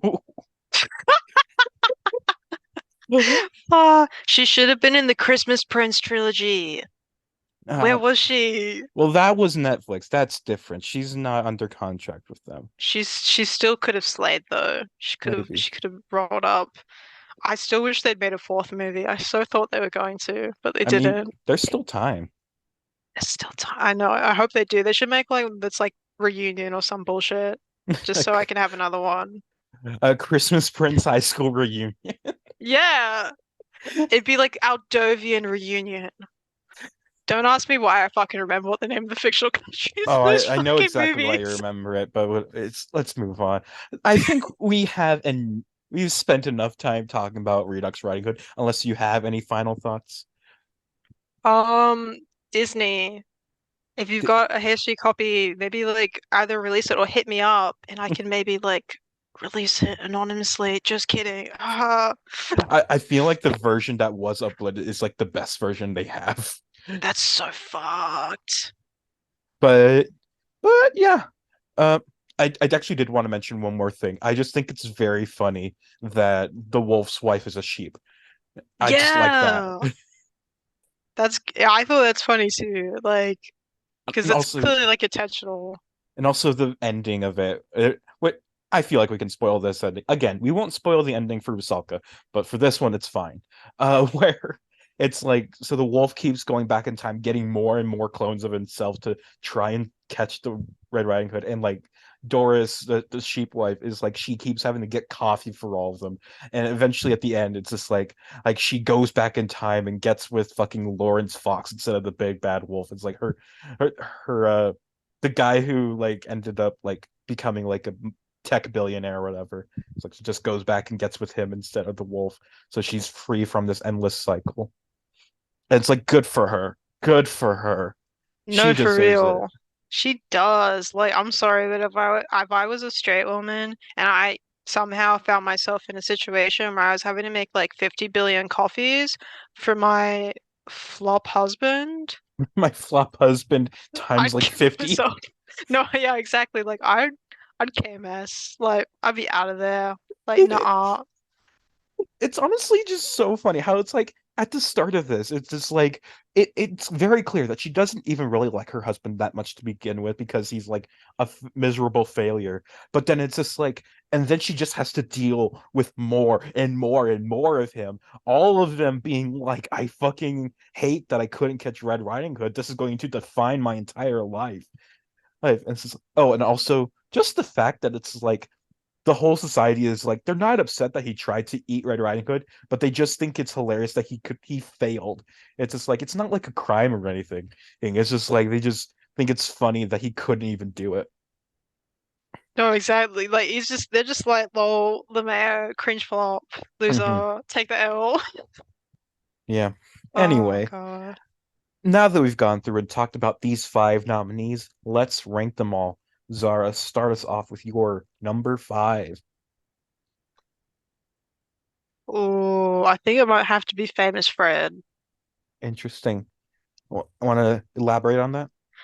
I mean, I liked it, but I didn't think it was particularly interesting. Like some of the others, I'm like, they had things that were more interesting for me to like gnaw on, even if like I didn't dislike a single one, but like Famous Fred, like I was saying earlier, it's very much feels like something that I would have watched once, like as a kid, like on TV, that was like some British import, and just didn't really think of again. You know what I mean? Like I liked it. It's very fun, but yeah, I don't see it particularly as the standout in this lineup. All right. That's Yeah. definitely understandable.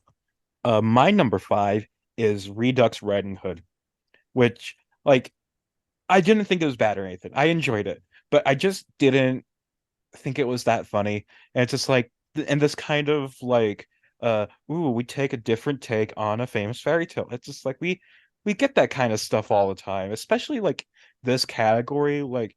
I guess there hasn't been a Red Riding Hood one before in this category specifically, but there's so many like, oh, here's a different take on the Three Little Pigs. Isn't this interesting?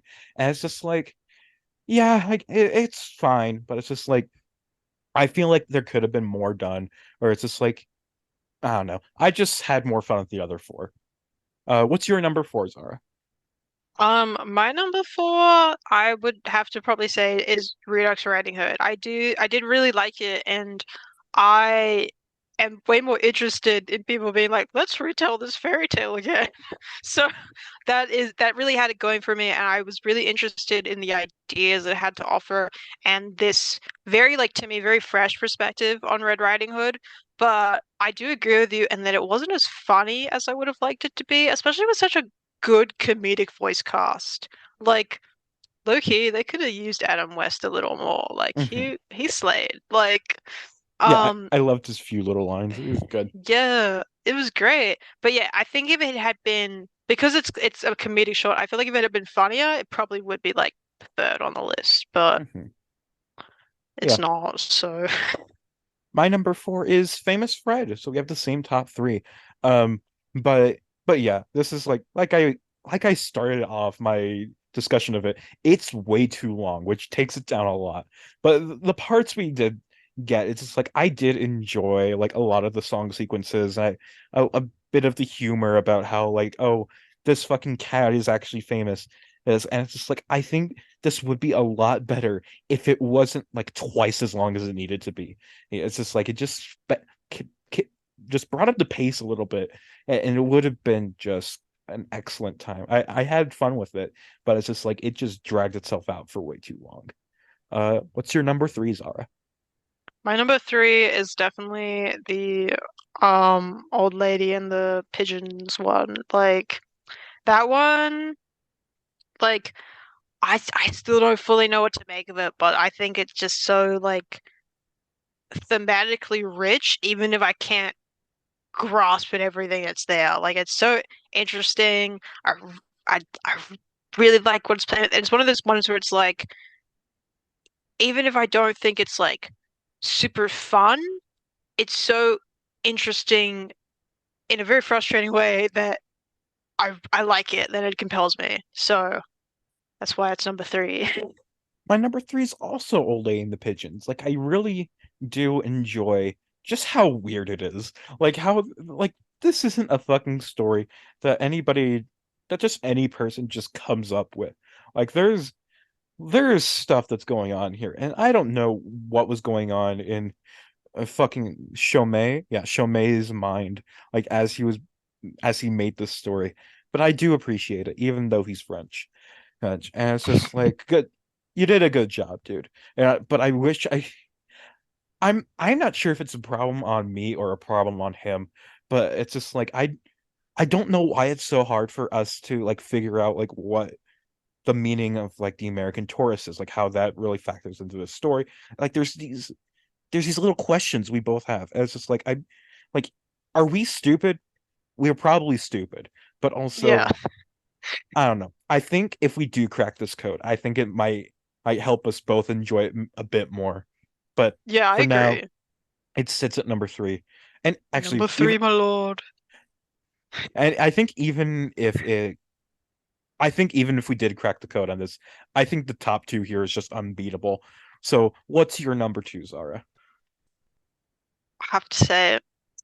Jerry's game. I'm sorry to my King Jerry, but like you have to be second place in this lineup. Like I love Jerry's game. Like I said this at the start.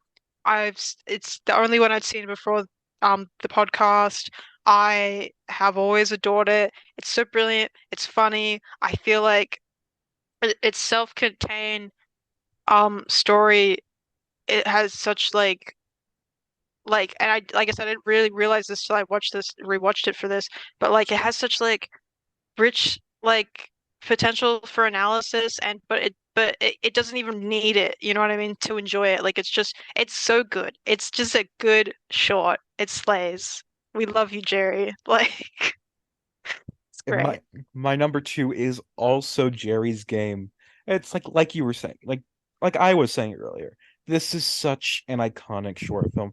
This is one of the most iconic Pixar films. It's just like, and it's such a perfect story told in such a perfect way. And the animation is so good, especially for its time. The sound design is really fucking good. And it's a character, the expressions of Jerry, it's so well made. It's like this is just such a good short film, but it's just not as good as Rusalka. So go ahead, Zara. Tell us why Rusalka's your number one. It is just incredibly beautiful. It is like so rich in its craft and its storytelling. Like it's just an amazing like adaptation of folklore. And like honestly, if I was Petrov and I lost and I was there at the Oscars losing to Jerry's game, I would have committed arson. Like after painting all that glass, like oh my God, it's just it's fantastic. Like everyone should watch it, and we should all petition to get all his work out in the highest possible quality because having to watch it at low quality is a crime. Hmm. Uh, yeah. So yeah, Rusalka's my number one. And before I get to that, I just want to say again, I have so many stories about this film, but uh, Pinkova, Jan Pinkova, director of Jerry's Game, he was saying like in the lead up to the Oscars, he was like, "Wow, I'm so proud of my movie." But then he saw Mermaid, Rusalka, and was like, "Fuck, we're gonna lose." Jesus Christ. And then So he did it. it was a shock to him that like he fucking won because he thought for certain that like everybody was going to love like Rusalka so much because it was so gorgeous. And so It it's makes like me feel better we're on the same page.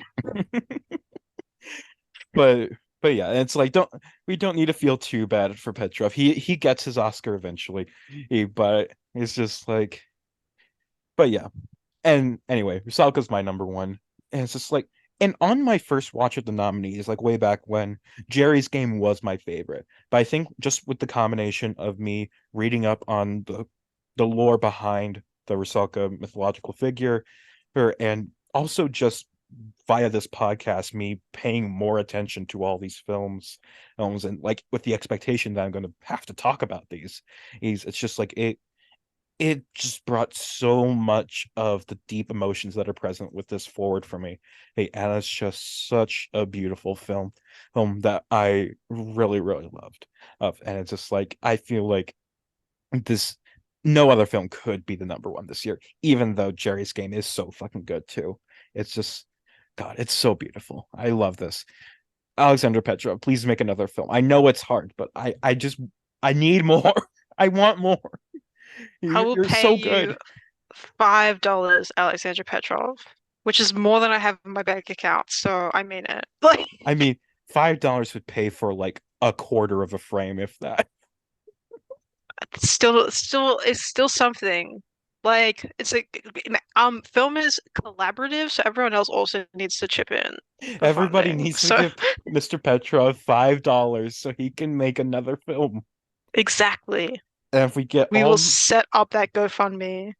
my listeners to give him $5, he will have a nice, cool $25. That's not true because you know Greta Gerwig would be able to contribute so much.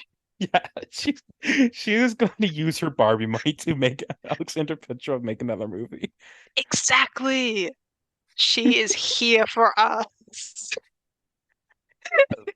Before we end our show, Zara, are there any final thoughts you'd like to share or anything you'd like to promote? Yes, I would like to promote Youth is Wasted by Reeve Carney. It is on Spotify and Apple Music, and I think everyone should listen to it. Thank you. Well, thank you, Zara, for coming on the show. And thank you, listener, for tuning in. This has been the short podcast about short films. Until next time, goodbye.